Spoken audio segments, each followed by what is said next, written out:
Un garçon est né avec une paralysie cérébrale. Les médecins ont dit qu'il ne marcherait jamais. La famille et les amis ont dit à son père d'abandonner. « Envoie-le ailleurs », disait-il. « Il ne fera que souffrir », mais le père a refusé. Il a serré son fils fort contre lui et a dit « Tant que je respirerai, je l'élèverai avec tout ce que j'ai ». Les années ont passé, puis la tragédie a frappé. La mère du garçon est morte dans un accident de voiture.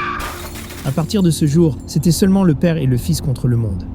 Le père lui a appris à réparer des chaussures, à réparer les âmes, à travailler avec fierté. Et le garçon, il a écouté, il a appris, il ne s'est jamais arrêté. Pendant 20 ans, il a réparé des chaussures jour et nuit. Il ne savait pas comment gaspiller l'argent, il ne savait pas comment gaspiller le temps. Tout ce qu'il savait, c'était ce que son père lui avait appris. Et finalement, il a économisé 35 000 $, assez pour acheter leur toute première maison. Un endroit pour se reposer, un endroit à appeler le leur. Mais avant qu'il puisse célébrer, son père s'est effondré.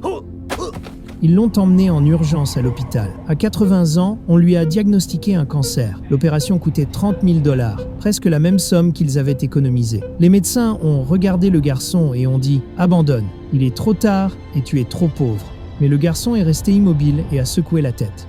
« Non », a-t-il dit, « il m'a élevé quand j'étais jeune. Maintenant, c'est à mon tour de l'élever quand il est vieux. C'est ça, la vie. »